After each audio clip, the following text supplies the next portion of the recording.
conozco a Javier desde hace tiempo. Es una persona con ilusión, con fuerzas, con ganas. Y lo decía en su vídeo. Su principal prioridad soy todo y cada uno de vosotros. Él está dispuesto a hacer política 24 horas al día, 7 días a la semana. Otras ni están ni se le esperan. Y solo quieren Fuengirola como trampolín para buscarse otro futuro distinto en Sevilla. Para eso quieren Fuengirola. Y el próximo día 22 hay que elegir entre dos modelos. Aquí dicen que todos somos iguales. ¿Qué va? Para nada. Aquí hay que elegir entre dos modelos.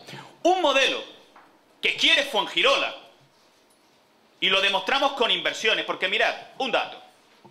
Decía el compañero anteriormente que tenemos que llevar la cabeza muy levantada. Sí, pues tenemos que llevar la cabeza alta, porque mirad, el 90% de todo lo que se ha hecho en Fuengirola en los últimos 4 años lo hemos hecho los socialistas. Lo hemos hecho nosotros, y ahí está ese plan Zapatero, ese plan Proteja, que han destinado más de 21 millones de euros. Lo traduzco porque en pesetas parecen más, ¿verdad?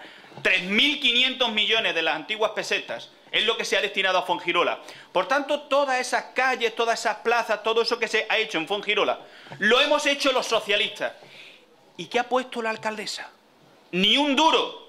Eso es inversión nuestra única y exclusivamente. Es verdad, con los impuestos de los ciudadanos, pero los impuestos de los ciudadanos nosotros los destinamos a mejoras para Fuengirola. Ahí está la depuradora, ahí está la mejora de la cercanía, ahí está el colegio de los Pacos, ahí está el instituto de los Pacos, y ahí están los paseos marítimos que hemos hecho los socialistas, más que en ningún otro sitio de Andalucía. Y por cierto, la cuarta fase no se hace porque la alcaldesa no tiene voluntad política de ningún tipo